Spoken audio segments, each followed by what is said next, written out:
Have you ever loved your family so much that when they said, "We need you," you didn't stop to ask what it would cost you? Have you ever handed the people who raised you your savings, your credit, and your trust because you believed that was what good daughters do, only to find out years later that they were never protecting your future at all? And what would you do if the same parents who once cried in your living room and begged you to save the family home later sold that house for $347,000, split the money between themselves and your sister, and told you that your part was supposed to be gratitude? That is the kind of betrayal people don't talk about enough.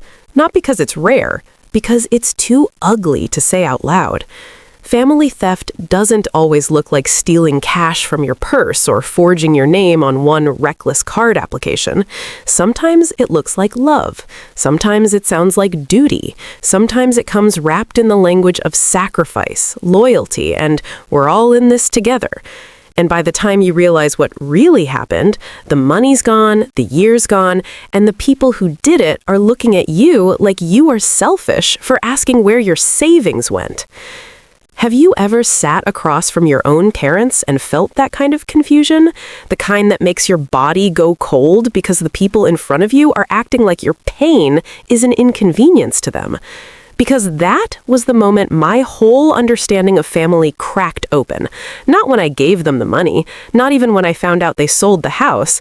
No, it was when my father looked me in the eye and said, "That was your contribution. Be grateful." Be grateful that I gave them $147,000 of my own savings when I was barely out of college. Be grateful that I co-signed a mortgage that could have destroyed my credit for years.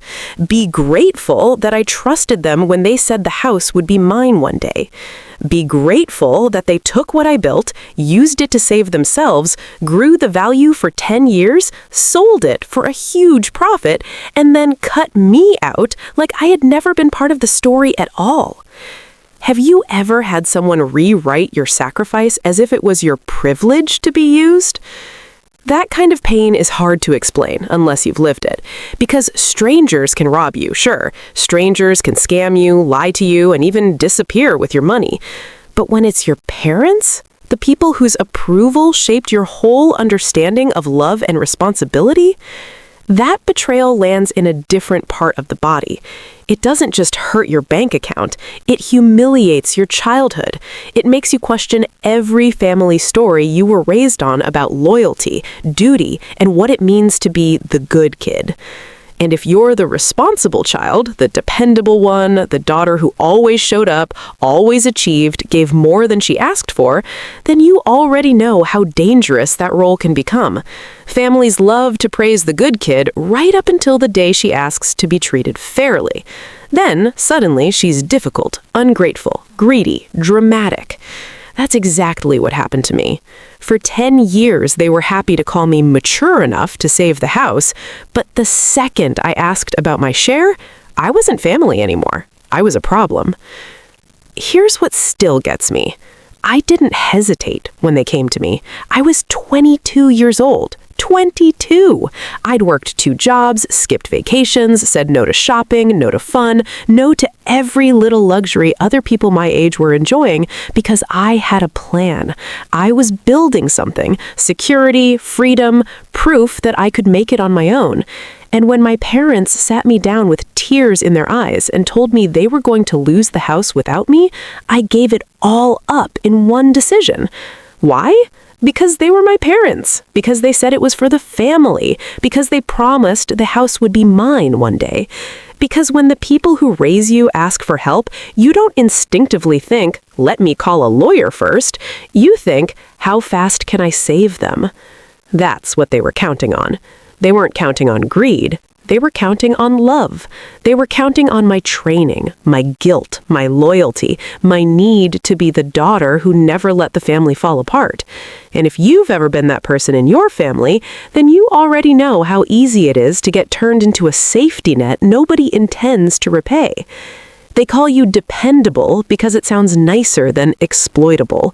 They call you selfless because it sounds kinder than convenient.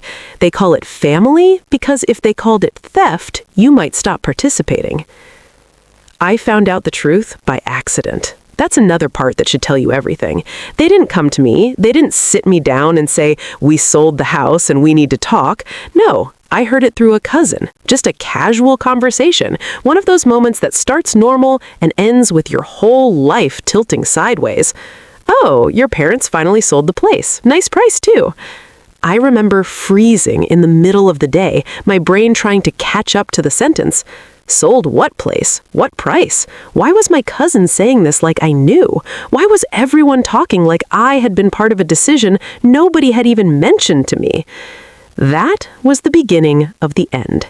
Because when I confronted my parents, they didn't deny it. They admitted they sold the house, admitted they split the money between themselves and my sister, admitted they didn't think they owed me anything. And my father, in all his arrogance, in all the confidence of a man who thought a daughter's love would silence him one more time, said I should be grateful they let me help. That was the moment I understood something terrifying. They had never seen my money as mine, really. To them, my savings were family resources. My good credit was family leverage. My sacrifice was family property. And my role was simple. Give when asked, ask for nothing back, and smile while they call it virtue. But here's what they forgot.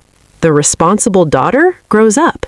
The quiet one gets tired, and the good kid eventually learns the difference between being loving and being used. Because after my father said that to me, I did cry. I cried hard, but not long. Then I picked up the phone and called my lawyer, and what happened next is the part my parents never saw coming. They thought they had taken my $347,000 story and turned it into a lesson about obedience. They thought I'd feel too ashamed to fight, too loyal to sue, too conditioned to turn family betrayal into legal consequences. They were wrong. By Friday, they owed me triple. And if you've ever been robbed by the people who taught you to feel guilty for wanting what is yours, stay with me, because this story is not just about stolen money. It's about what happens when the good daughter finally stops asking to be treated fairly and starts making people pay for what they took. For you to understand why that line from my father hit me so hard, you have to understand the kind of daughter I was and the kind of life I had built before they asked me to save their home. I'm 32 now, and for as long as I can remember, I was always the reliable one. The responsible child, the one who got straight A's without being asked, the one who picked up extra chores when my parents were tired, the one who watched my little sister so they could work extra shifts. I wore that label like a badge of honor for most of my youth. I didn't realize until much later that reliability, when you're the firstborn black daughter in most families, very rarely gets rewarded. It just gets you assigned more responsibility, more expectations, and more people counting on you to absorb the cost of other people's bad decisions. I worked 2 jobs all through college. I did admin work at a community clinic during the day and freelance graphic design late into the night most weeknights. I skipped every spring break. I said no to birthday dinners, to concert tickets, to new clothes, to every little luxury people my age usually get to enjoy. Because I had a plan. I was saving for my first home. I had neighborhoods picked out. I had spreadsheets. I had goals. By the time I graduated at 22, I had exactly $147,000 saved. Not from luck, not from inheritance. Every single dollar was earned, tracked, and protected. I was 6 months away from putting a down payment on a little bungalow I had my eye on, the first thing I would ever own that no one else could claim to. That was when my parents showed up at my tiny apartment one night after work, looking like the world was ending. My mother was crying. My father would not meet my eye. They laid foreclosure notices out on my kitchen table. They explained their adjustable rate mortgage had skyrocketed. They were 3 months behind payments, and if something didn't change fast, they would lose the house I had grown up in. My little sister would have to change schools. They would have to downsize into a cramped apartment they could barely afford. They would lose everything they had spent their whole lives building. I sat there and listened. And for a second, I thought about my bungalow, about all the years of saving, about the life I had been planning for myself. But then my mother reached across the table and held my hand, and she said the words that would shape the next 10 years of my life. "We would never ask of this of you if we had any other choice," she said. "If you co-sign the refinance and put your savings down to bring the account current, we can keep the house. And this house will be yours one day. All of this will pay off for you. We're family. We would never do anything to hurt you." I didn't hesitate, not even for a second. What are you supposed to do when the people who raised you, who fed you, who bandaged your scraped knees and helped you study for tests, look you in the eye and tell you they need you to save them? I didn't ask for a written contract. I didn't ask for my name added to the deed. I didn't ask for a lien on the property. I didn't do any of the practical things I would tell any other woman in my position, because at the time I believed what every child wants to believe. People who love you don't need paperwork to keep their promises. I signed the co-signed documents that same week. I transferred the entire $147,000. I gave up my plans for the bungalow. I told myself it was worth it. I told myself I was keeping my family stable. I told myself the reward would come later when the house was mine. For the next 10 years, life moved forward. I advanced in my career. I met the man I would eventually marry. We bought a small apartment together. We started planning our family, and by the time I found out I was pregnant with our first child, I was the happiest I had ever been. Every now and then, when we went over for Sunday dinner, I would gently ask about the house, about the equity, about the promise they had made. Every single time, they would deflect. "You don't have to worry about that. We're handling it. Be patient. It's still your house." I stopped pressing after a while. I told myself they would do the right thing when the time was right. I noticed, too, that they kept making improvements to the property over the years. New roof, fully renovated kitchen, new siding, a new deck in the backyard. I offered to help pay for some of the work once, and they told me not to worry about it. They had it covered. At the time, I thought it was kind, that they were taking care of our shared investment. I didn't realize until much later that they were already renovating to maximize the sale price, and they had never once intended to include me in the profits. I also noticed slowly that all the advantages always flowed towards my sister. My parents paid for her full college tuition. They helped her buy her first car. They gave her money for a down payment on her first apartment. Whenever I mentioned it, they would always say the same thing. "You're so strong. You can handle things on your own. She needs more help." That's the unspoken rule in so many families, isn't it? The child who can carry more gets to carry more. The child who complains less gets less support. The good daughter does not get rewards. She gets more work, more expectations, and more gratitude she's expected to feel for the chance to be useful. I accepted it for a long time. I thought that's what love looked like. I thought if I kept giving, kept being patient, kept being the reliable one, eventually it would be my turn. I had no way of knowing they had already decided exactly what my turn would look like. I would get to be the one who paid for everything, and my sister would get to be the one who received all of the rewards. I had no way of knowing that the 10 years I spent waiting for them to keep their promise were 10 years they spent planning how to cut me out completely. I found out they sold the house the way people usually find out the ugliest truths in families. Not through honesty, but through somebody else forgetting the lie is still active. It was a Saturday afternoon, and I was at my cousin Dana's baby shower, 7 months pregnant, exhausted, and trying to enjoy one of those loud, warm family gatherings where women are passing around cupcakes and unsolicited advice in equal amounts.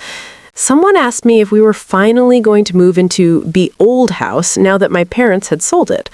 I laughed at first because I genuinely thought I had misheard her. Sold what house? My parents' house? The one that I had practically saved with my own savings? The one that was supposed to be mine one day? Dana looked confused, then embarrassed, then too careful, and right there in the middle of a decorated backyard full of pink streamers and fruit trays, I felt something inside me drop hard enough that I had to sit down. She said she thought I knew. Everybody thought I knew. The house sold last month. $347,000. Nice profit, too, from what she'd heard. I think I asked her to repeat it twice, not because the words were unclear, because my mind was refusing to make them real. That's the thing about family betrayal. It enters your body in stages. First, disbelief, then humiliation, then a sickening kind of clarity as the details begin lining up faster than your heart can keep up with them. I left that shower early and sat in my car for 20 minutes before driving to my parents' house, or what I thought was still my parents' house. The entire drive there, I kept giving them outs in my mind. Maybe the cousin got it wrong. Maybe they only listed it. Maybe they sold it but had already set my portion aside. Maybe they had some big reveal planned. That's how daughters like me survive for so long inside family dysfunction. We translate harm into misunderstandings until the truth becomes undeniable. I was doing that all the way up to their driveway, even when I saw the for sale sign gone, even when I noticed the house looked emptier somehow, even when my mother opened the door and looked startled enough to tell me immediately that she knew why I was there. They let me in. That part still amazes me. The boldness of people who have been taking from you for so long, they start confusing your patience with powerlessness. I asked them directly, "Did you sell the house?" My mother looked at my father. My father exhaled slowly and said, "Yes," like he was admitting to changing dinner plans. Just yes. No preamble, no apology, no, "We meant to tell you." Just yes. And then, because I was still standing there trying to keep my voice from shaking, I asked the question that mattered most. "Where is my share?" That is when the room changed. Not because they were shocked I asked them, because they had already decided what kind of daughter asks for her share of something she helped. A greedy one, a difficult one, a disappointing one. My mother's whole face tightened. My father sat back in his chair and folded his arms as if I had become a nuisance. He actually looked annoyed. Annoyed, as if my asking about $147,000 and 10 years of equity was some embarrassing little social mistake I should have known better than to make. He said, "What share?" I still remember how my body felt in that second. Hot and cold at the same time, because there is no pain quite like hearing someone pretend not to understand the debt they owe you when they know exactly how much you gave. I reminded him, not dramatically, not screaming, just plainly. I said, the $147,000 I put into this house, the mortgage I co-signed, the promise you both made that this house would be mine one day. That is when my mother stepped in with the most poisonous kind of family language. Soft voice, sad eyes, moral framing. She said, "Honey, that money was for the family. We all sacrificed." We all sacrificed. That sentence almost made me laugh, but I was too hurt to manage it. We all sacrificed? Did we all work 2 jobs through college and skip every pleasure and delay buying our first home? Did we all put our names and credit on the line? Did we all sit down at 22 years old and hand over every dollar we had built because our parents said the family was drowning? No, I sacrificed. They benefited, and now they were trying to spread my sacrifice around the room until it became too blurry to claim. I asked where the money went. My father answered like he'd been waiting for the moment to finally say it out loud. He said the profit was split between him and my mother, and they helped my sister with some of it because she had children and more need. Helped. As if they were discussing leftovers, as if they had every right to treat my money like family inheritance they could distribute according to emotional preference. When I asked why my sister knew, my father looked me straight in the eye and said the line that changed everything for me. "That was your contribution. Be grateful we let you help." There are sentences that reveal a whole family system in one blow. That was one of them. Not just because it was cruel, because it was honest in a way they never had been before.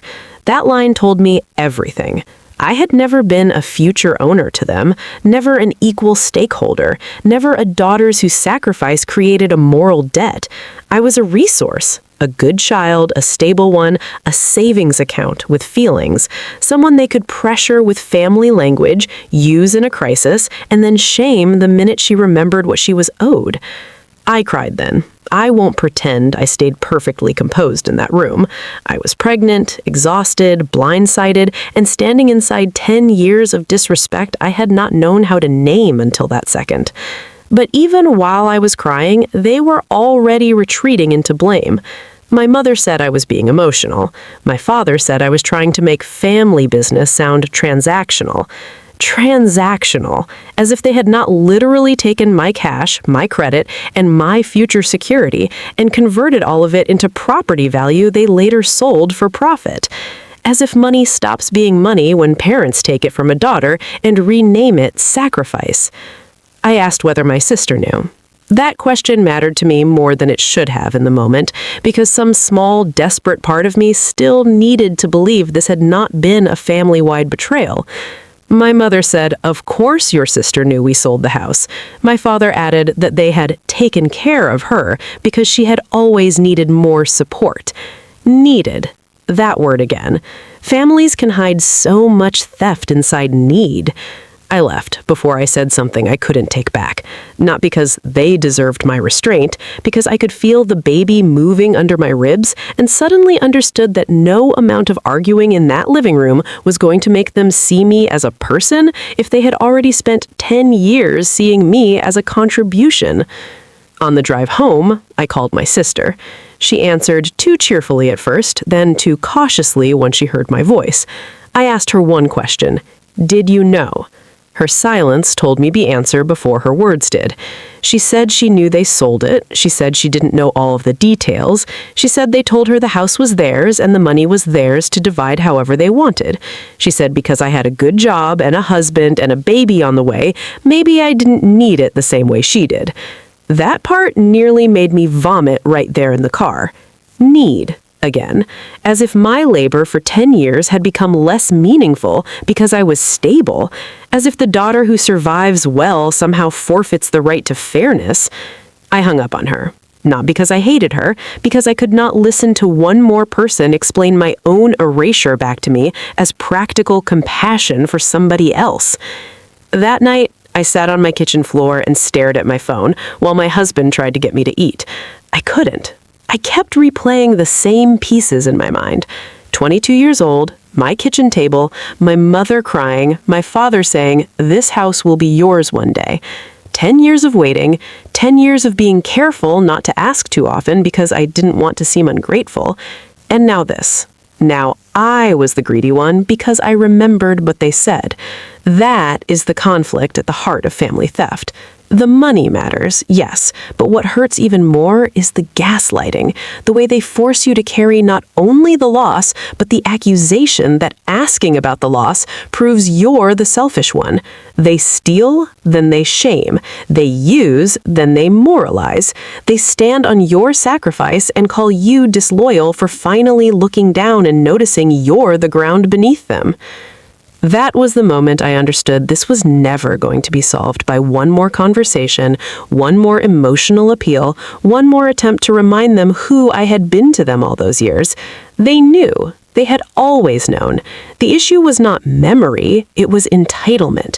They believed they had the right to what I gave. They believed family language erased practical debt. And they believed I was still the good daughter who would cry, swallow it, and eventually come back for Thanksgiving like none of it happened. That was their mistake. Because that night, I stopped being the daughter who hoped they would do the right thing. And that was the night I called a lawyer. When I look back now, what chills me most is not just what they did, it's how long they had been preparing to do it, while I was still moving through the relationship as if love meant the same thing to all of us. That is the hidden tension in so many family betrayals. The truth doesn't begin the day you discover it. It begins years earlier, in private conversations you weren't invited to, in little choices that seemed harmless at the time, in the quiet confidence of people who have already decided your loyalty belongs to them more than your future belongs to you. Once the shock wore off enough for me to think clearly, the timeline started rearranging itself in my head. Why had they always gone strangely quiet whenever I asked about the equity in the house? Why had my mother suddenly become sentimental every time I brought up legal ownership, as if my asking practical questions was somehow ruining something sacred? Why did my father always answer with irritation instead of reassurance? Why had they spent the last few years making expensive improvements without ever once discussing the financial strategy with me, even though the house would never have survived for them to improve if I hadn't put my life on hold to save it? The answer became more obvious the more I sat with it. They were not avoiding the conversation because they hadn't thought things through. They were avoiding it because they had, thoroughly. The real hidden tension was this. They had never intended to give me the house. Not really. Not one day, not after retirement, not when the timing was right, not after my sister got settled. Never. The promise was only ever useful while they needed my money and my signature. After that, the promise became something to manage, delay, sentimentalize, and eventually deny. I learned later through a mix of legal discovery and my sister's eventual guilt that they had been talking about selling the house years, not in a vague, one day we might downsize way, strategically. They had watched the market, timed renovations, discussed how much they could get if they waited for the right moment. And somewhere in those years, they had made another decision too. If they sold, I was not getting my money back in any meaningful way. Maybe a token gesture if I pressed hard enough. Maybe a sentimental story about how families support each other. But not equity, not ownership, not justice. They had already mentally written my $147,000 plus 10 years of equity into the foundation as if it had ceased to belong to me the second I handed it over. That was the emotional architecture they had built while I was busy being the good daughter. And then there was my sister. That part hurts differently because sibling betrayal is often softer around the edges and therefore more confusing. I found out later that my parents had told her about the sale years before it happened, in practical terms. Not exact numbers at first, but enough. Enough that she knew they were planning to take care of her from the proceeds. Enough that she knew I was not included in those conversations. Enough that if she had wanted to ask one hard question, what about the money our sister put in? She could have, but she didn't. Not because she was evil. That's what makes family betrayal so difficult to hold. The people involved are often weak before they are wicked. She let our parents' version of things stand because it benefited her, and because being the child who receives quietly is easier than becoming the one who interrupts a system built in your favor. She admitted later that 5 years earlier, my mother had told her something like, "Your sister is doing fine, she doesn't need this house, but you have children and we want to make sure you are secure." That sentence says everything about the hidden tension in our family. I was not seen as a daughter with a claim. I was seen as a solved problem, the stable one, the strong one, the one whose success could be used against her. There is a special kind of exploitation reserved for daughters who manage well. Their competence becomes the excuse for everyone else's entitlement. She can handle it. She has more. She'll land on her feet. She doesn't need what she gave as much as someone else needs to receive it. That logic is poison, and families can drink it for years while still calling themselves loving. I started replaying all the little moments that should have told me something. The way my mother once said, when I casually mentioned putting my name on the deed for estate planning purposes, "Why do you always make things so cold and legal?"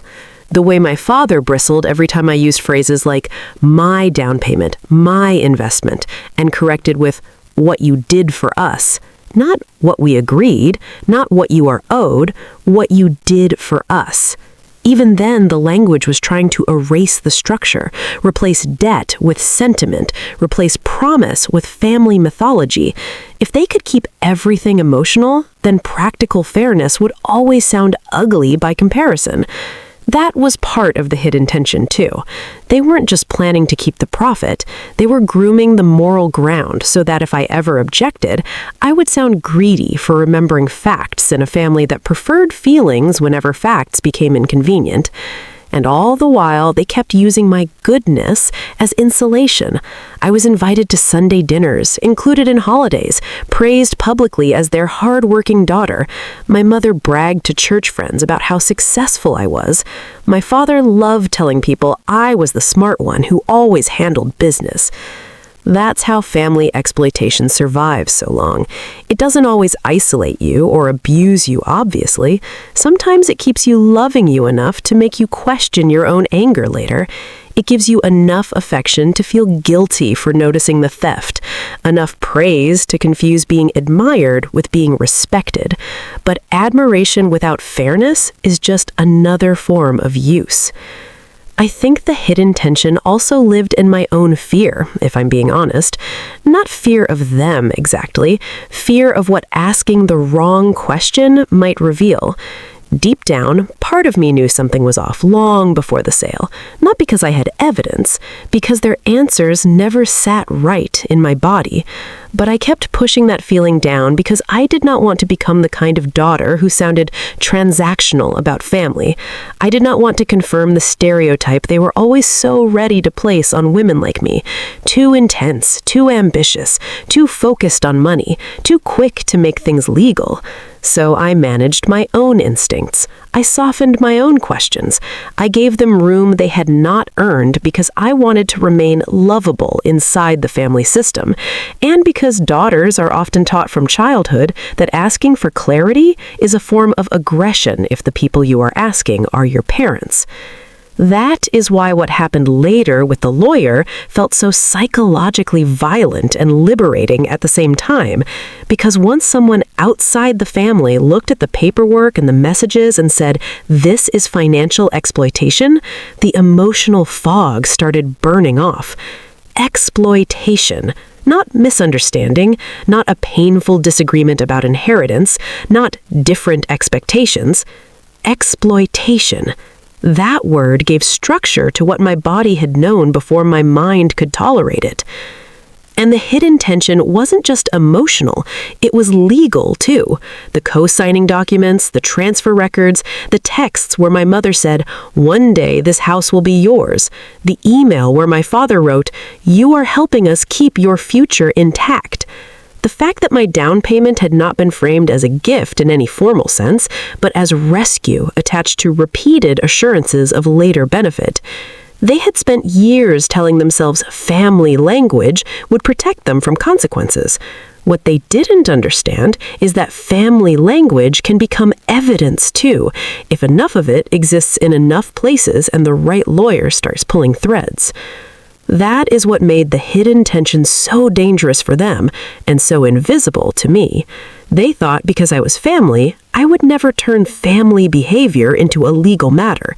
They counted on shame, counted on conditioning, counted on me preferring the appearance of family peace over the reality of my own financial survival. They thought I would rather lose $147,000 plus 10 years of equity than become the daughter who sued her parents. And to be fair, for a long time, they probably were. The old version of me would have cried, swallowed it, and tried to make peace with being betrayed if the alternative meant blowing up the family. The hidden tension of the whole story was this. My parents believed they had spent 10 years turning me into the perfect victim, loyal, quiet, family-oriented, successful enough to absorb the loss, loving enough to not retaliate, ashamed enough to avoid legal action. But what they had actually done was spend 10 years creating a paper trail and a daughter who would eventually become a mother. And mothers, when they decide a cycle ends with them, can become far more dangerous than anyone in the family ever prepared for. I called the lawyer the next morning, and even that took more strength than I want to admit. Not because I didn't know I needed a lawyer. I did. The problem was psychological before it was practical. Calling a lawyer meant crossing a line I had been trained my whole life not to cross. It meant taking something my parents had spent years wrapping in emotional language and handing it over to someone who would look at it in plain terms. No memories, no church dinners, but they're still your parents. No old guilt, just facts, money, promises, signatures, and consequences. I sat in my car outside my office for almost 20 minutes before I made the call, because some old piece of me still wanted to believe I could solve this by being calm enough, kind enough, patient enough, daughter enough. But another part, the part growing stronger every hour, kept asking the only question that mattered. If strangers did this to you, would you hesitate? The answer was no. So I called.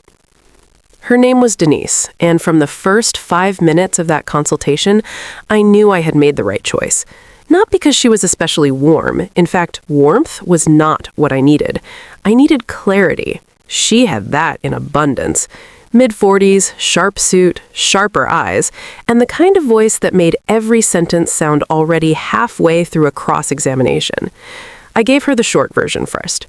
Co-signed mortgage 10 years ago, put down $147K. Parents promised the house would be mine one day. They sold it last month for $347K, split the proceeds between themselves and my sister. Father told me to be grateful for helping. Denise didn't interrupt. She just listened, took notes, and every now and then asked a question so precise that it made me realize how sloppy family memory becomes until someone starts treating your pain like evidence instead of atmosphere. Did you have proof of the transfer? Yes. Receipts, bank records, and old emails from the refinance process. Did you have texts or messages in which they promised the house would be yours one day? I thought so. Maybe not formal ones, but enough. Did your name remain on any mortgage paperwork after the refinance? Yes, it had for years. Did they ever formally document it as a gift? No. Had they benefited from my credit standing and financial contribution in order to preserve and later sell the property? Obviously, yes.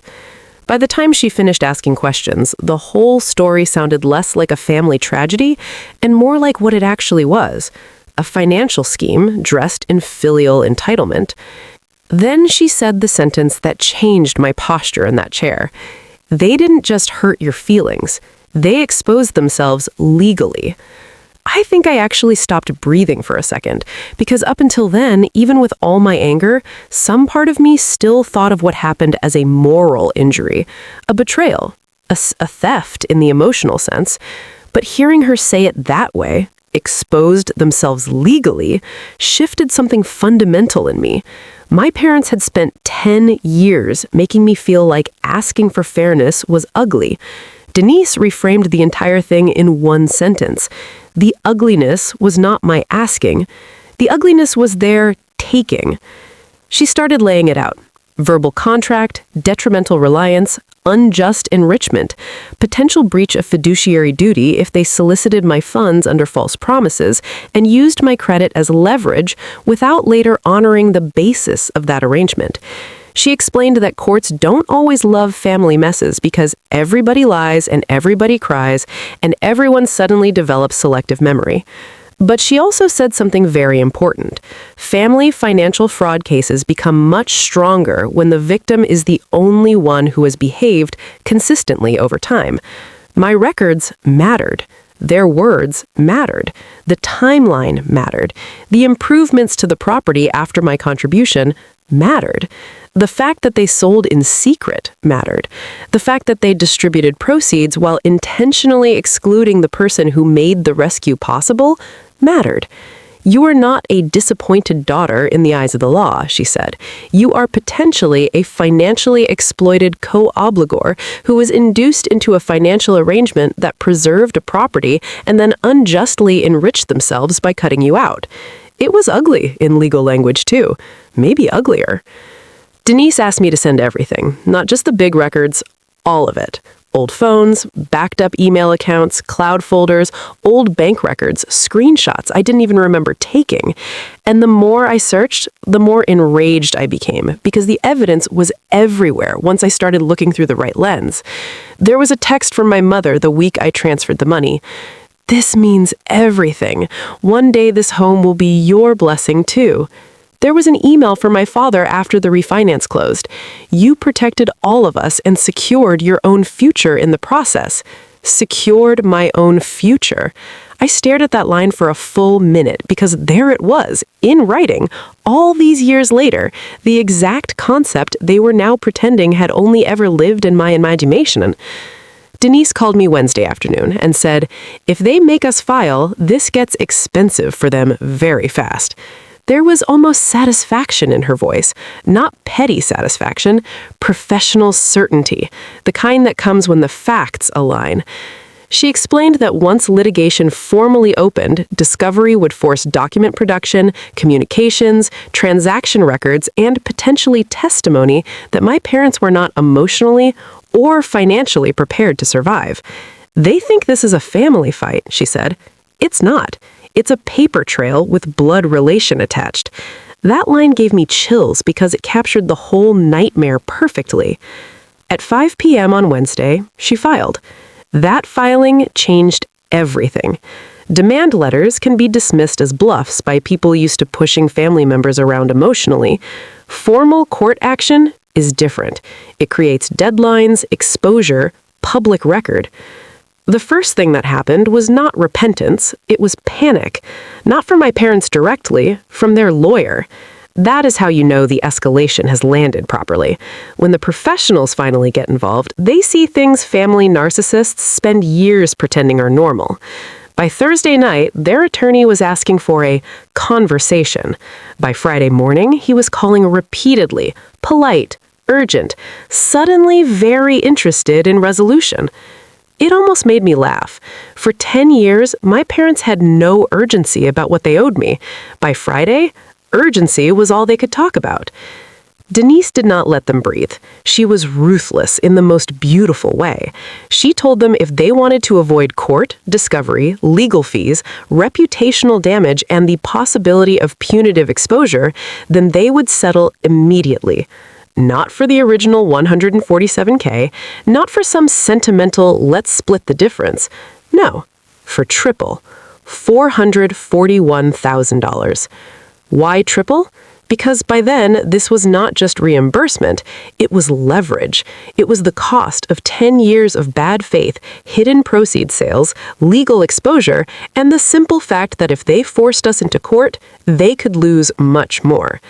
My parents had spent 10 years treating me like the kid who would eventually calm down.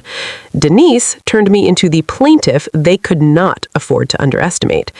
And suddenly, by Friday, they owed me triple.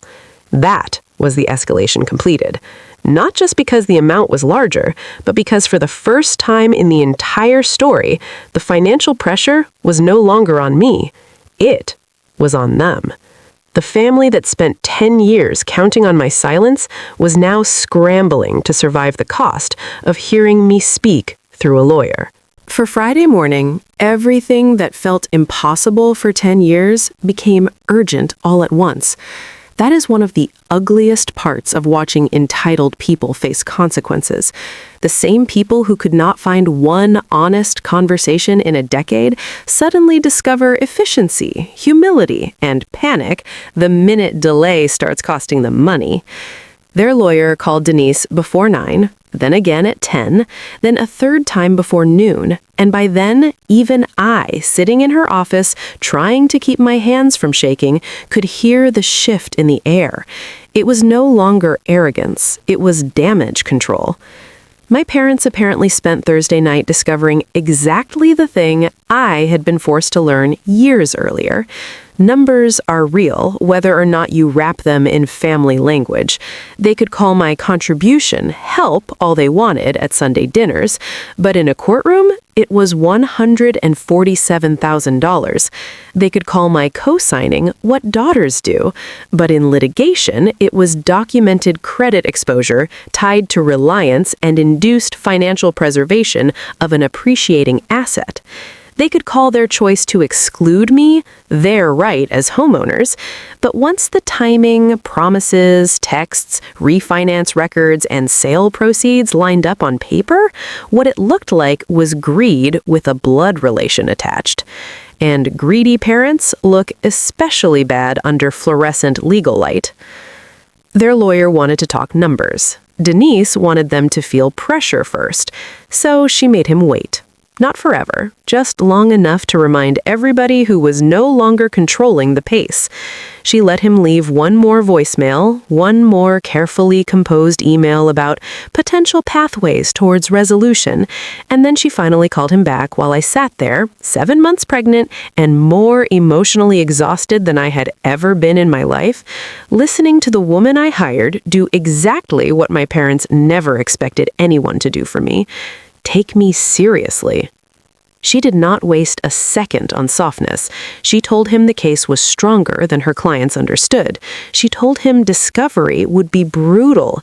She told him their text history alone showed repeated inducement and future benefit representations, and that once the court saw the original transfer records and the concealment around the sale, any attempt to frame this as a simple family misunderstanding would collapse.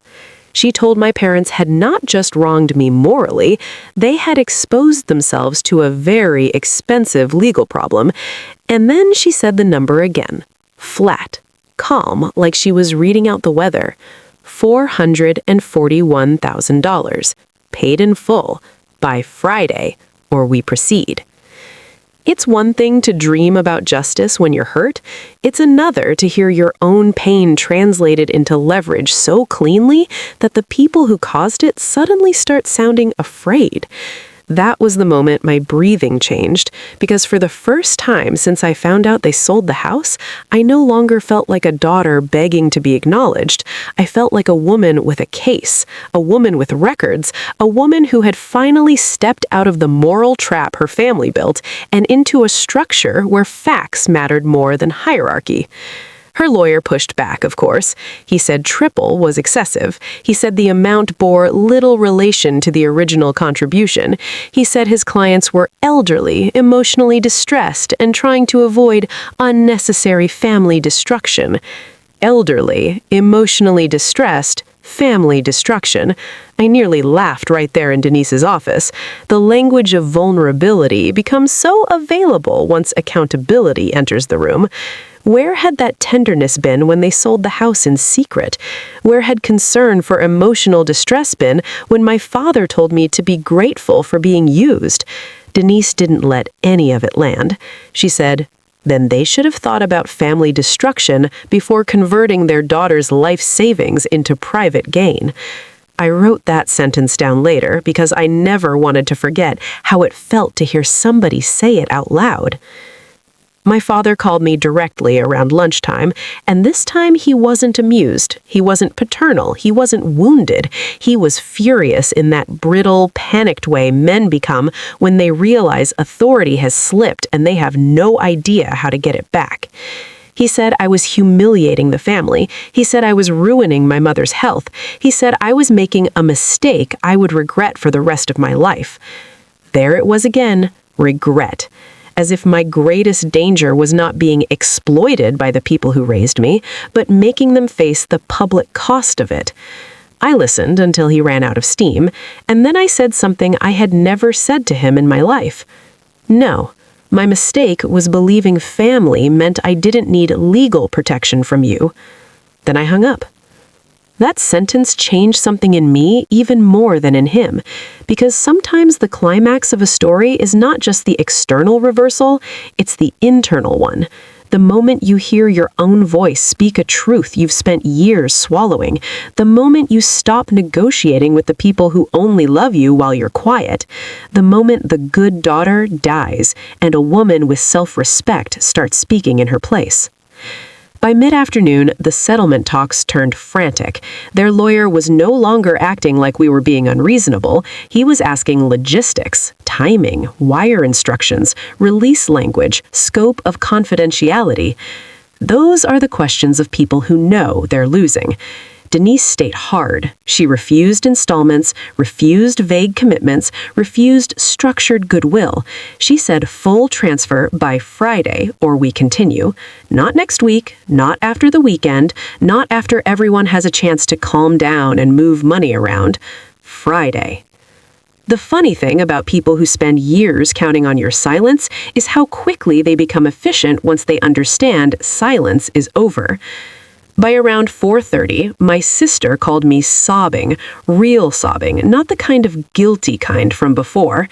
She said our parents were panicking, saying they might have to liquidate accounts, pull retirement money, maybe even borrow against other smaller investment properties they never talked about publicly. That part stopped me cold. Smaller investment properties. Of course. Of course there was more. Of course the urgency around my $22,000 at 22 had coexisted somehow with hidden cushions I was never told about. I didn't even feel fresh anger at first, just that deep, exhausted recognition betrayal eventually settles into. There is always more. More comfort than they admitted, more planning than they confessed, more ways they relied on your ignorance than you knew. She begged me to reduce the amount, said our parents were saying I was trying to destroy them. I remember sitting there with my hand over my stomach, feeling my baby shift under my palm, and thinking about 22-year-old me signing away the down payment for my future house because I thought my family was drowning.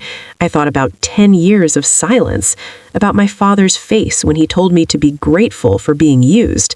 And I said, as gently as I could, "No, I'm not destroying them. I'm charging them for what it costs to finally make them stop." She cried harder after that, but I didn't back down. Not because I hated her, because somebody in that family had to learn that tears are not legal tender. At 5:13, the wire hit my account. I know the exact time because I stared at the screen for a full 30 seconds before I could believe what I was seeing. $441,000. Cleared. Available. Real.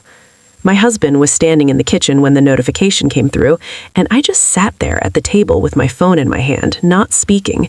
He looked at my face, then at the screen, then back at me, and I think he understood before I said anything.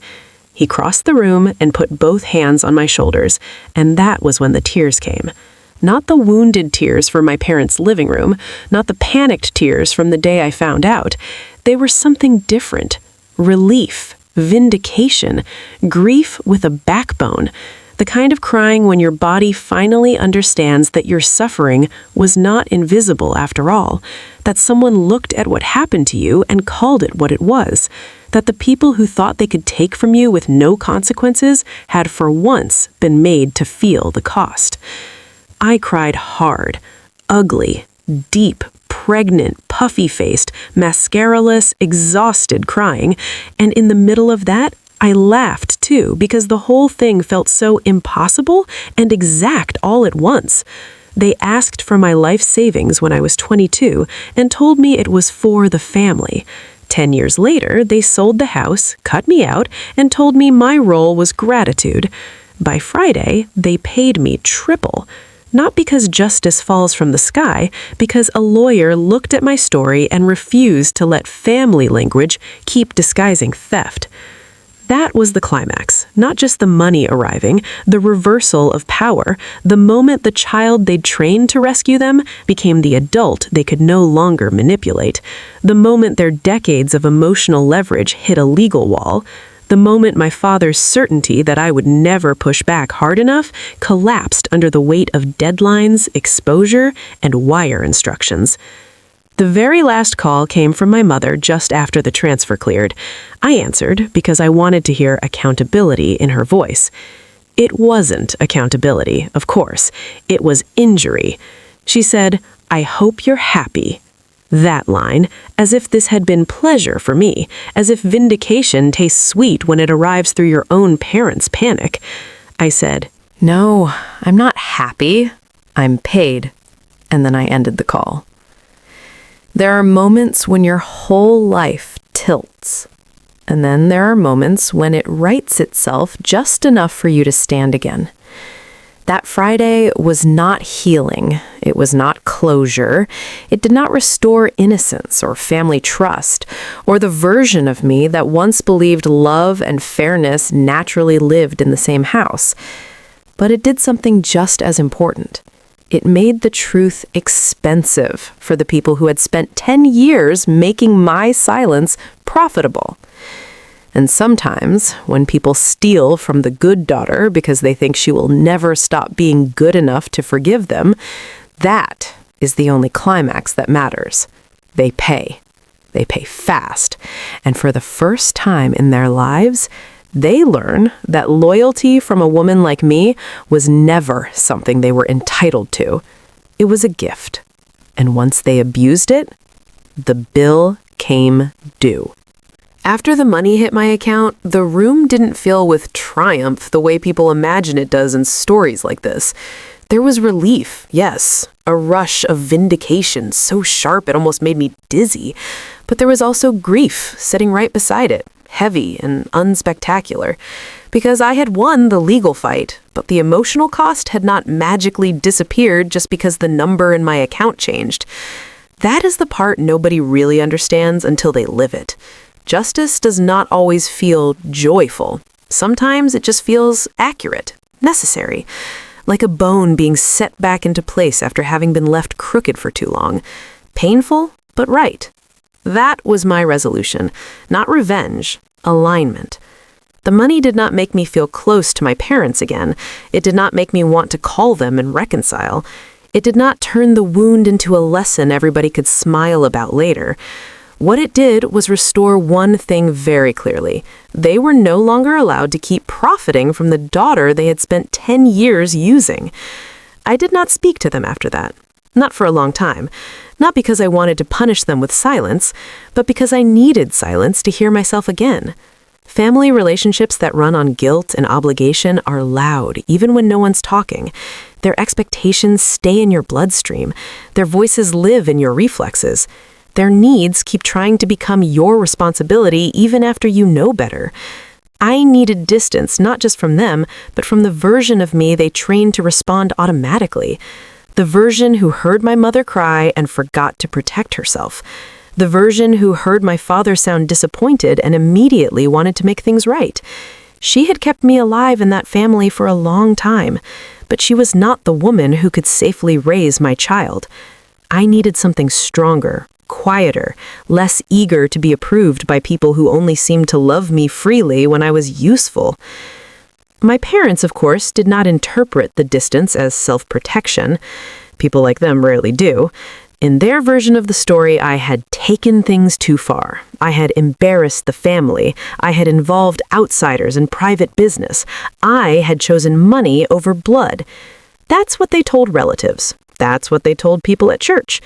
I know because messages came back to me in fragments. Concerned cousins, an aunt trying to mediate, one family friend who called me in that falsely gentle tone people use when they're carrying gossip dressed up as compassion, and asked if everything was really worth all this division. That question used to break my heart. By then, it only made me tired, because division did not begin when I called a lawyer. Division began the day my parents looked at my savings and saw it communal property instead of a daughter's future. The lawsuit did not create the fracture.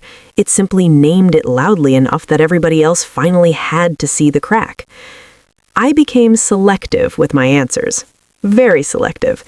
If someone called with real love, I told the truth simply. They took my money under false promises, sold the house, and cut me out. I recovered what was mine. If someone called carrying moral pressure disguised as concern, I gave them less. It was handled legally. That was one of the quiet gifts of the whole ordeal. I stopped over-explaining myself to people who were more interested in preserving family comfort than in facing family harm. Not everybody deserves your full story, especially if they only want enough of it to decide whether your boundary inconveniences them. My sister was the one relationship I handled differently, though. Not immediately. For the first 2 months, I didn't answer her either. I couldn't. Her betrayal was softer than my parents', but it was still betrayal. She had known enough, benefited enough, stayed quiet enough, and some part of me needed to let that reality settle before I rushed to turn her back into the harmless little sibling who just got caught in the middle. Middle people still make choices. Silence is still a choice when it protects your comfort at someone else's expense. I needed her to sit with that. More importantly, I needed me to sit with that, because forgiveness offered too quickly to women and families like mine often becomes another way of swallowing our own pain before it has had a chance to teach us anything useful. When I finally answered her, she cried almost immediately. Not manipulative crying, not my mother's style. Real shame, real regret. She said she had known our parents were wrong, but not how to stand against them. She said she had spent most of her life taking whatever they offered because she was scared they would withdraw love if she challenged them. She admitted that when they framed me as fine and strong and better off, she let herself believe it because it made accepting the money easier. That confession hurt, but it was honest, and honesty mattered to me then more than perfect. I told her something that changed both of us, I think. I said, being leaker than them is not the same as being innocent. She was quiet for a long time after that. Then she said, I know. That was enough for me to begin a different kind of relationship with her. Not full trust, not instantly, but possibility, because unlike my parents, she was willing to let the truth cost her something internally. She didn't try to make me rush into peace. She didn't ask me to smoothen over for the baby's sake or the holidays or family harmony. She let me be hurt. She let herself be wrong. Those are rare gifts in a family system built on denial. Over time, we found our way towards something more honest, careful, slower, but real. My parents and I, though, never went back. I need to be very clear about that, because too many stories like this end with some glowing speech about forgiveness and family healing, as if survival is only noble if it eventually puts everyone back around the same dinner table, smiling through tears. No, that was never my resolution. My parents did not become better people because the law made them pay. They became more careful around what they could say publicly. That is not the same thing. They did not call to truly apologize. They did not admit they had exploited me. They did not say, you were right and we knew it. What they offered, in the rare messages that filtered through, was self-pity and wounded pride. We never meant for this to happen. You know we love you. Families make mistakes. None of those are apologies. They are attempts to lower the moral cost without carrying any real responsibility. I refused them all, quietly, completely. I used part of the money for something very simple and very symbolic, a down payment on my own home. Not the bungalow I wanted at 22. Life had changed too much for that dream to come back exactly as it was, but a home of my own, in my name, with my husband, no moral debt hanging over it, no family promise attached to it, no emotional blackmail hidden under the floorboards. I remember walking through it the first time after closing and feeling a grief so strange it almost stole the joy, because this was what I had wanted all along, just later and through pain I should never have had to survive to get here. But then my husband took my hand, and I put my palm against the wall of the nursery we would one day use, and I felt something stronger than grief rise in me. Not happiness exactly, safety, ownership, a future not rented from anyone's manipulation. That mattered more than any perfect emotion. I also set money aside for my child immediately, in a trust, clear, protected, documented. My husband joked gently that I had become impossible about paperwork after all this, and he wasn't wrong. But impossible is sometimes what safety looks like after betrayal. I wanted every line clean, every intention written down, every promise formalized. Not because I had become cynical, but because I had become responsible in a new way. I understood now that love and legal clarity are not enemies. In fact, real love should never be afraid of clarity. People who plan to be fair do not fear paper. They fear nothing except confusion. That was one of the most practical lessons I took from the whole ordeal. If the people who love you get offended when you ask for structure or money, assets, or promises, that offense is information. As my pregnancy moved forward, I found myself thinking more and more about inheritance. Not money, exactly. Pattern. What gets passed down? What gets normalized? What children absorb before they even have language for it? I did not want my child inheriting the script I grew up with, the one where the good daughter gives first, asks last, and apologizes for caring what things cost her. I did not want my child learning that family means obligation without fairness, sacrifice without consent, closeness without boundaries. So in quiet moments, sometimes while folding baby clothes or standing in the new kitchen watching light hit the floor, I would talk out loud to the life growing inside me. I'd say things like, "Family is supposed to lift you up, not use you as a stepping stone." I don't know if babies hear that kind of thing in the womb. Maybe not. But I heard it. And maybe that was the point. Maybe I was mothering myself, too, rewriting something old in me while I prepared to raise someone new. There were still hard days, of course. Days when a family photo on social media would catch me off guard. Days when I'd hear through someone that my parents were acting as if they were the victims of an ungrateful daughter and feel that old nausea rise up again. Days when I'd wonder how many moments of my childhood had the same structure in smaller forms I had simply been too young to understand. Betrayal like this doesn't just make you grieve the present, it sends roots backward. It asks you to revisit your whole emotional education and decide what was love, what was pressure, and what was a mixture of both. That work is tiring, slow, sometimes ugly, but it is also clarifying. And once clarity settles, you stop being available for the old roles in quite the same way. By the time my baby was born, I was not healed in some perfect, polished sense, but I was steadier, more mine. I held that child in my arms and felt something close around me. Not closure exactly, but protection. A fierce understanding that whatever happened to me would not become the emotional climate of my child's life. My parents did not meet the baby right away. That was intentional. I was not going to hand a new generation back to people who had never truly accounted for what they did to the last one. Access is not a birthright. Not to me, not to my child. Not after exploitation disguised as family duty. That boundary made some people angry. Let them be angry. I had spent too many years managing other people's reactions at the cost of my own safety.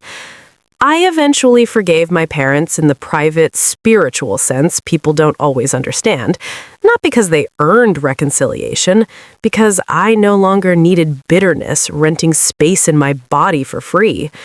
But forgiveness did not mean reunion. It did not mean holidays. It did not mean pretending trust could regrow on soil they had never cleansed. Forgiveness for me meant I stopped needing them to become the parents I deserved before I allowed myself peace.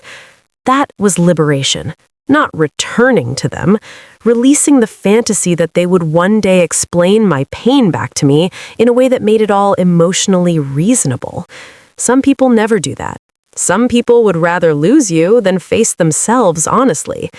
Once I accepted that, the distance became less tragic and more sane. So yes, by Friday they owed me triple, and yes, they paid. But the real resolution was larger than the wire transfer. It was that I stopped being the daughter who mistook endurance for love. I stopped seeing loyalty as something people were entitled to me for just because they shared my blood. I stopped believing asking for fairness made me less kind. And maybe most importantly, I stopped measuring my worth by how useful I could be to people who had already decided usefulness was all they wanted from me.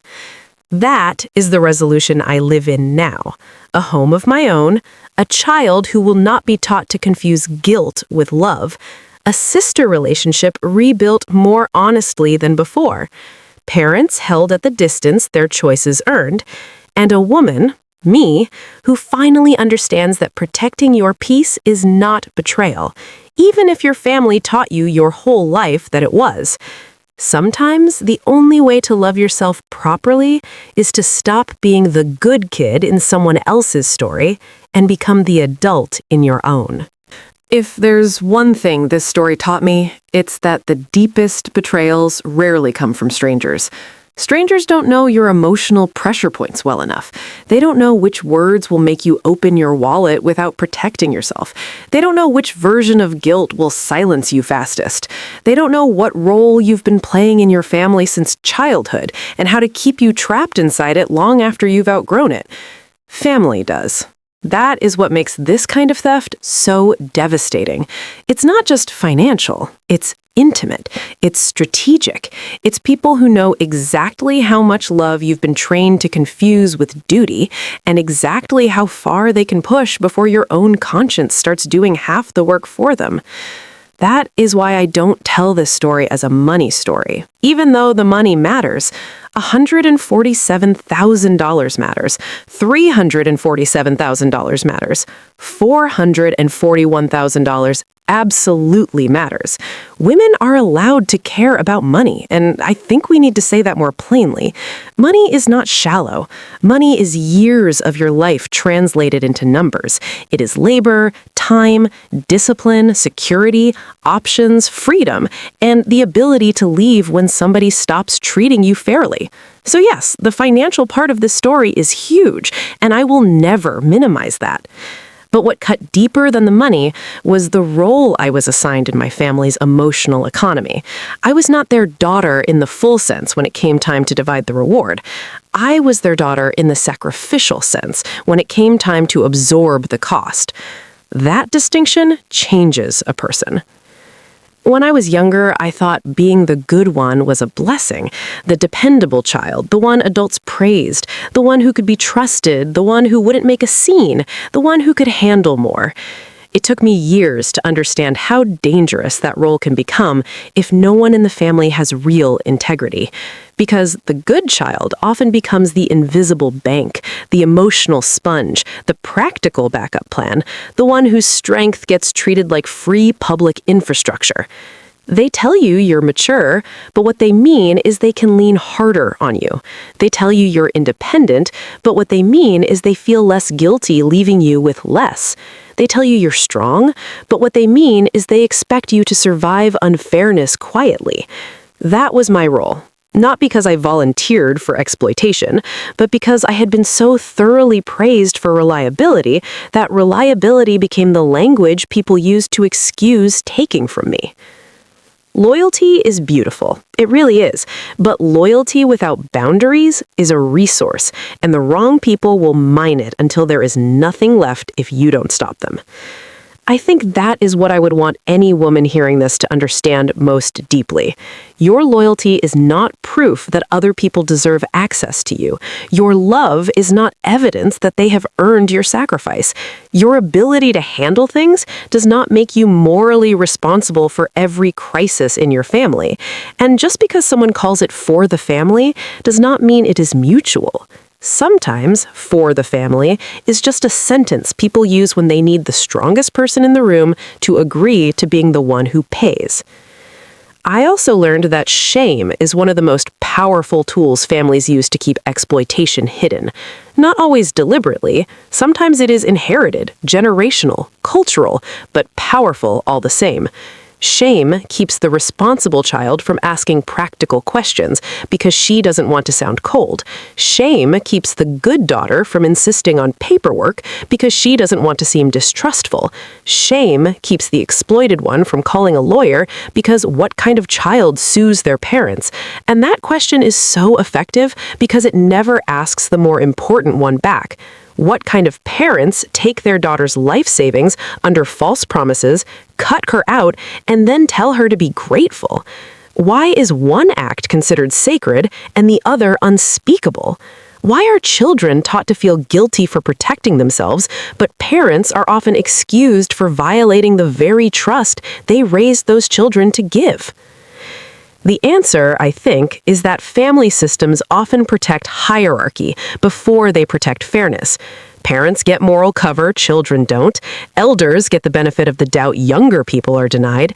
And daughters especially are often expected to carry injustice with grace because grace looks so beautiful from the outside on the people who are not paying for it. I was raised inside that script. A lot of us were. Be respectful, be understanding, don't count everything, don't make family to money, don't embarrass people, don't air private pain publicly. And all of that sounds noble until you realize it only ever seems to apply to the person being harmed. The person doing the taking is rarely told not to reduce family to money while they are taking yours. The person doing the lying is rarely told not to embarrass the family while they are stealing from within it. Those moral burdens get assigned downward, usually to the daughter, usually to the one with the most conscience. That is why calling the lawyer changed so much for me. Not just because it got the money back, though it did, because it interrupted shame. It took the story out of the emotional fog where my parents had all the advantage and put it somewhere clear enough for facts to matter. And sometimes that is the only way women like me can hear ourselves again. Not in the room where we were raised to feel guilty, but in a room where no one is invested in preserving our role. Denise did not care that they were my parents. She cared that they induced me into a financially harmful arrangement, hid a sale, unjustly enriched themselves, and tried to shame me out of asking for what was mine. Her neutrality was healing, because when you've been raised in a family that turns your own goodness against you, having someone call a thing exactly what it is can feel like oxygen. I want to say something else too, especially for women who are pregnant or mothers or carrying anyone who depends on them while family is asking for more than they have to give. Becoming a mother sharpened my boundaries in a way nothing else had. I don't mean motherhood magically made me brave. I mean it revealed the urgency of my choices. Once I was carrying my child, this stopped being only about me. I was no longer deciding what kind of daughter I wanted to be to my parents. I was deciding what kind of inheritance I wanted to pass down, emotionally. Was I going to teach my child that love means self-erasure? That family gets to rewrite theft as contribution? That being good means letting people stand on your neck as long as they call it tradition or need or blood? No, absolutely not. Some lines become easier to draw when you realize the next generation is watching, even before they are born. Family is supposed to lift you up, not use you as a stepping stone. I said that to my unborn child before I ever said it publicly to anyone else. And the more I sat with it, the more I realized how many women have never been taught that simple truth. We are taught to be there, to show up, to give, to keep peace, to rescue, to absorb, to be the bridge, to be the glue that keeps everyone else from falling apart. But nobody asks what happens to the bridge if everyone keeps standing on it and no one repairs the cracks. Nobody asks what happens to the glue when it is used to keep together structures that should have been rebuilt honestly years ago. Nobody asks what happens to the woman whose whole value in the family is tied to how much damage she can absorb without naming it. I know now what happens. She gets tired, she gets clear, she gets legal, and if she's lucky, she gets free. That freedom is not easy. It costs fantasy. It costs the dream that if you just explain yourself one more time, the people who hurt you will suddenly become the people you needed all along. It costs the role of good daughter as your primary identity. It costs the comfort of being seen as easy, agreeable, and endless available. But what you get back is more valuable than the comfort you lose. You get self-respect. You get clarity. You get the right to define love in ways that do not require your own diminishment. You get a chance to build a life where your child does not inherit your silence as family culture. And yes, if you have the right lawyer, sometimes you get your money back too. I want to say something else too, especially for women who are pregnant or mothers or carrying anyone who depends on them while family is asking for more than they have to give. Becoming a mother sharpened my boundaries in a way nothing else had. I don't mean motherhood magically made me brave. I mean it revealed the urgency of my choices. Once I was carrying my child, this stopped being only about me. I was no longer deciding what kind of daughter I wanted to be to my parents. I was deciding what kind of inheritance I wanted to pass down, emotionally. Was I going to teach my child that love means self-erasure, that family gets to rewrite theft as contribution, that being good means letting people stand on your neck as long as they call it tradition or need or blood? No, absolutely not. Some lines become easier to draw when you realize the next generation is watching, even before they are born. Family is supposed to lift you up, not use you as a stepping stone. I said that to my unborn child before I ever said it publicly to anyone else. And the more I sat with it, the more I realized how many women have never been taught that simple truth. We are taught to be there, to show up, to give, to keep peace, to rescue, to absorb, to be the bridge, to be the glue that keeps everyone else from falling apart.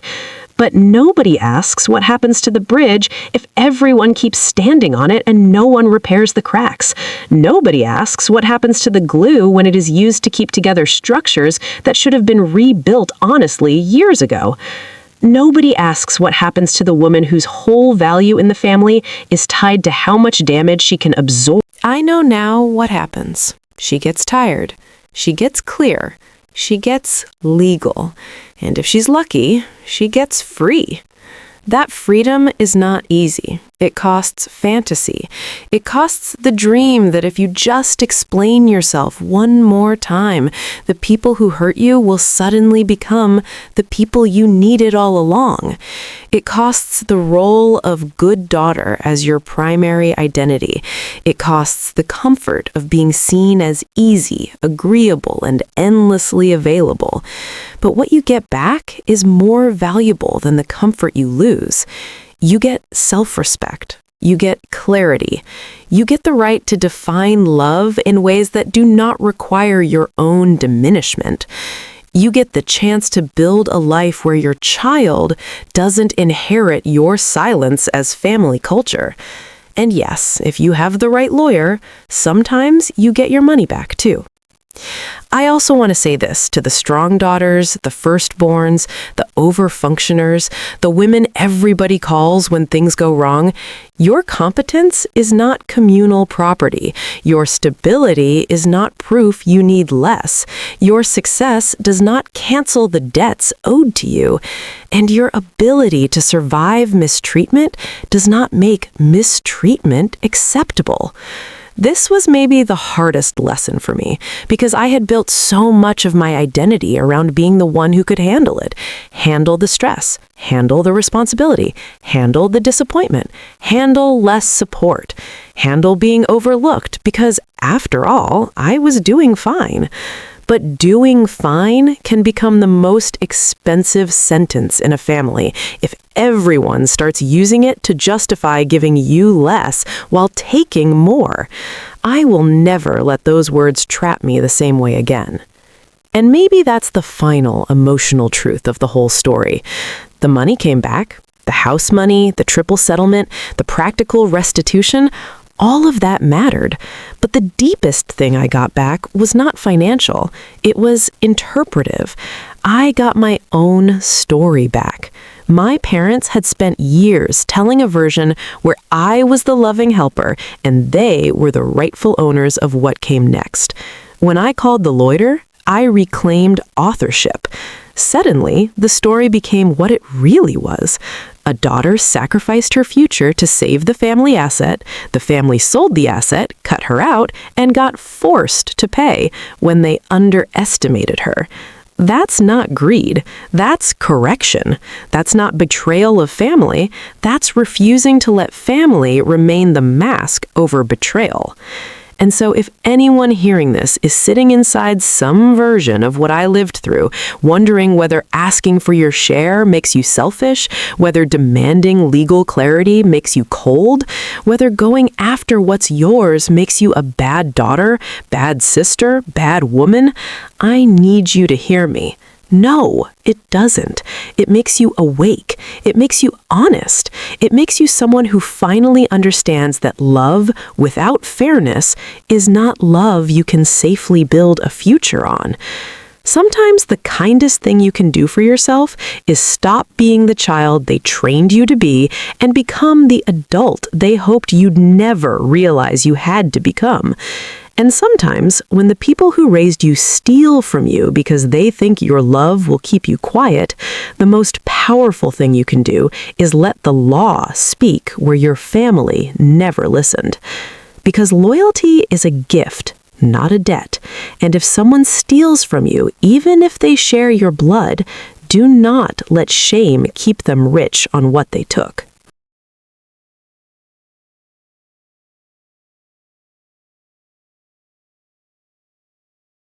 In the months after the settlement, people kept expecting me to feel better in a clean, visible way. I think that's one of the misunderstandings people have about justice. They think once the money is returned, once the paperwork is signed, once the person who hurt you has been forced to pay, your body is supposed to relax back into normal life like nothing happened. But the body does not work like a court order. Mine certainly didn't. I got the money on Friday, and by Monday, I was still waking up with my jaw clenched so tightly it hurt to chew. I still jumped when my phone rang. I still had moments where I would be driving somewhere completely ordinary, the grocery store, my prenatal appointment, the post office, and out of nowhere, my chest would fill with the same disbelief I felt at my parents' kitchen table. They sold the house. They knew. They split the money. That sentence kept replaying inside me long after the legal answer had arrived.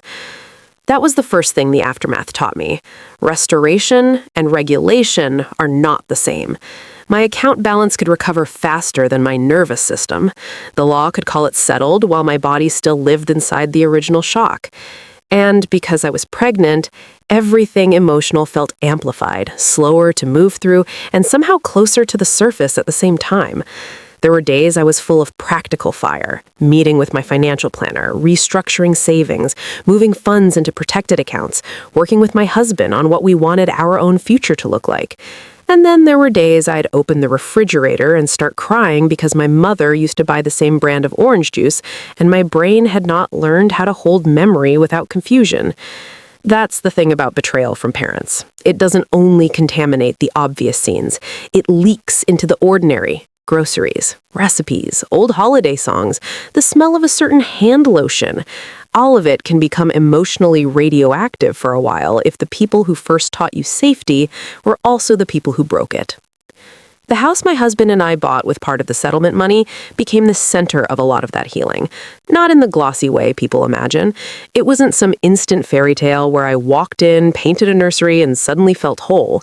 But it was ours. Legally clear, financially honest, no hidden obligations, no emotional debt woven into the title, no family mythology attached to the walls. That mattered, more to me than square footage or neighborhood charm. In fact, the first thing I did after closing wasn't celebrate. I sat on the floor in the empty living room with a folder of closing documents and just breathed. I kept touching my own name on the paperwork like I needed my body to catch up to the reality that something this solid really belonged to me without conditions. My husband sat beside me quietly and didn't rush the moment. He's always been good at that, letting silence be supportive instead of invasive. I think he understood that I wasn't just sitting in a new home. I was sitting in the end of one story and the beginning of another, and both of those things deserved reverence. Our marriage deepened in that season in ways I didn't expect. Not because he saved me. I need to be careful with that language. I saved myself, with help, and I think that distinction matters.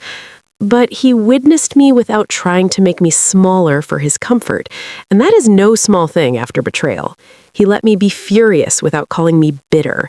He let me be grieving without rushing me to gratitude. He let me be suspicious without acting offended by my need for clarity around money and documentation and every practical step that followed.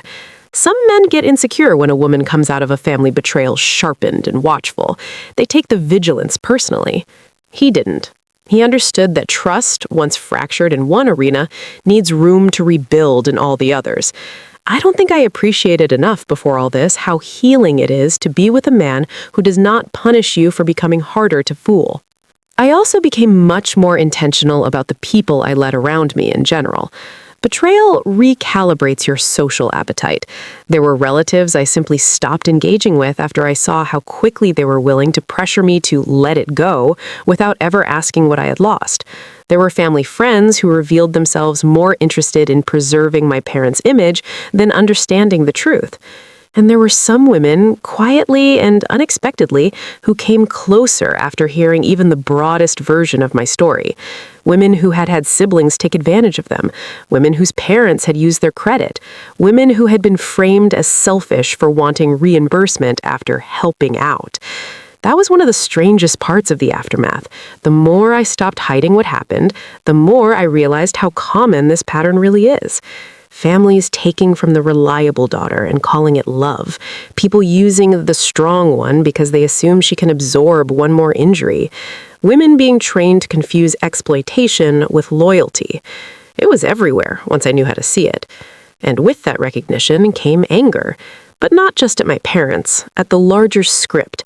The one that teaches women, especially Black women, that our competence is a communal resource and our boundaries are evidence of selfishness.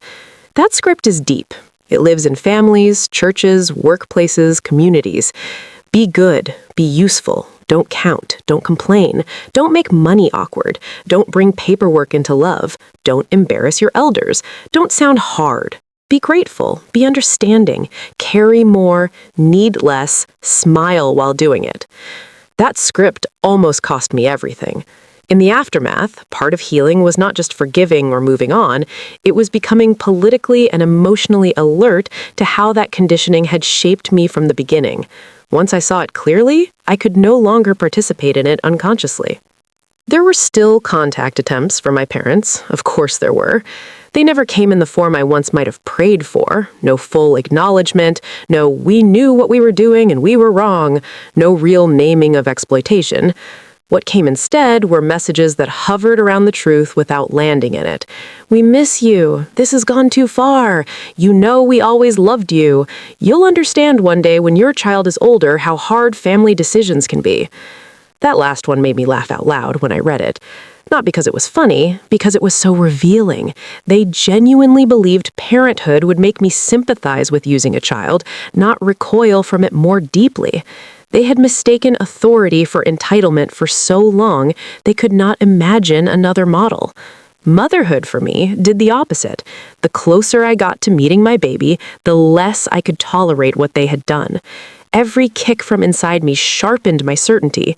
If I could already feel this kind of fierce protectiveness before even seeing my child's face, how could they possibly have looked at me all those years and decided my future was negotiable?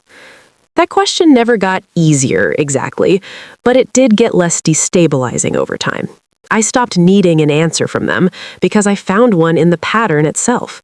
Some parents don't see their children as separate moral beings with equal claims to fairness. They see roles, extensions, resources, emotional support systems, retirement plans, status symbols, helpers, favorites, disappointments, caretakers. That realization sounds harsh, and maybe it is, but once I accepted that my parents related to me through role more than through ethical mutuality, their behaviors stopped feeling confusing. Painful, yes, but no longer mysterious. They were not accidentally unfair. They were consistently role loyal. I was the strong daughter, so I was the sacrifice.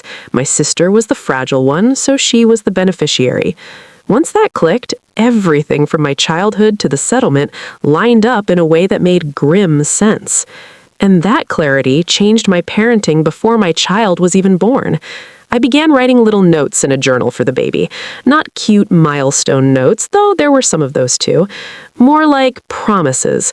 I will not make your goodness a place for me to rest my failures. I will not call your boundary disrespect. I will not confuse your competence with your obligation to save me. I will teach you that love and fairness belong in the same room. It may sound dramatic to some people, but those promises became sacred to me. Because when you come from a family system that used your strongest traits as a reason to take more from you, becoming a parent is not just about nurturing a child, it is about interrupting inheritance. Not financial inheritance, emotional inheritance, ethical inheritance, the passing down of roles that quietly deform love into duty and duty into debt. My sister and I rebuilt slowly. That's probably the most honest way to put it. There was no grand reconciliation scene, no long lunch where everything was cried out and healed. It happened in fragments. Her checking in after appointments, sending me articles about pregnancy pillows and infant sleep, small practical things that carried no demands. Then later, harder conversations. She admitted more, that she had known about the sale timeline earlier than she first said, that she had accepted money for her apartment knowing at least vaguely where some of it came from, that she had told herself I was okay because everyone always told her I was okay. We talked about fear, favorites, how families divide roles and then pretend those roles are personalities, how much easier it is to receive than to interrupt. Those conversations did not erase the betrayal, but they built something more adult than what we had before. Less sentimental, more conscious. I don't trust her the way a child trusts the sister inside a shared fantasy of family goodness, but I do trust that she sees the pattern now, and that matters. Perhaps the strangest gift of the aftermath was how much more peaceful my financial life became once it stopped being entangled with family guilt. I worked with a planner, rewrote everything, set up legal protections, updated beneficiaries, documented every major movement of money, and created structures that would make it far harder for anyone ever to emotionally pressure me into just helping without clarity again. Some part of me used to think that level of financial firmness was cold, masculine maybe. Now I see it differently. It is tenderness toward my future self. It is respect in spreadsheet form. It is how a woman says, never again, not in anger, but in architecture. And there was something deeply healing about that. To stop seeing money as the thing that made things weird in my family and start seeing it as what it had always actually been, concentrated life. Of course I should protect it. Of course I should ask questions. Of course love should survive transparency if it is real. There were still moments of grief that surprised me. Pregnancy can make time strange, and betrayal already distorts it enough on its own. Some days I would feel almost normal, full of plans and nesting energy and gratitude for my husband and the baby and the new house. Then, out of nowhere, I would remember being 22 in that tiny apartment, handing my parents everything I had, and I would need to sit down. Not because I wanted to go back and become a harder person, I don't, but because I wanted to reach through time and hold that girl by the face and tell her that being loving did not require being legally naked, that wanting to save people does not mean you stop deserving safety, that family promises are exactly the ones that should be clear enough to survive paperwork. I never got to tell her that then, but I tell women now. And maybe that is one way healing becomes useful, not just easing your own pain, but making your hard-earned clarity available to somebody else before the same script wraps around them. The aftermath, in the end, was not a return to who I had been before my parents stole from me. I don't think that version of me exists anymore, and I don't mourn her the way I once did. She was loving and disciplined and loyal, yes, but she was also carrying too much inherited confusion about what goodness required. The woman who came after all this is more expensive. That's the word I use privately with myself. More expensive to access, more careful with her labor, more alert to manipulation disguised as family need, more honest about how often people prefer your generosity to your equality.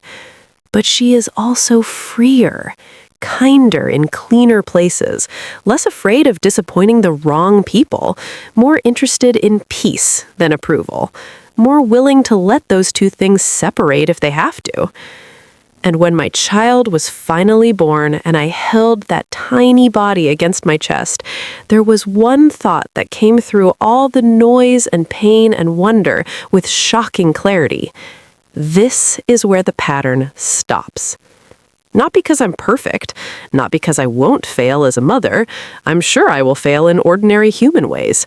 But not there. Not in turning my child's love into leverage. Not in teaching usefulness as the price of belonging. Not in calling exploitation sacrifice because I happen to be older and more emotionally practiced. That was the final aftermath, really. Not the money, not the house, even the family distance. The line in the sand, the decision that what was done to me would end as history, not become inheritance. And that has been worth more than triple.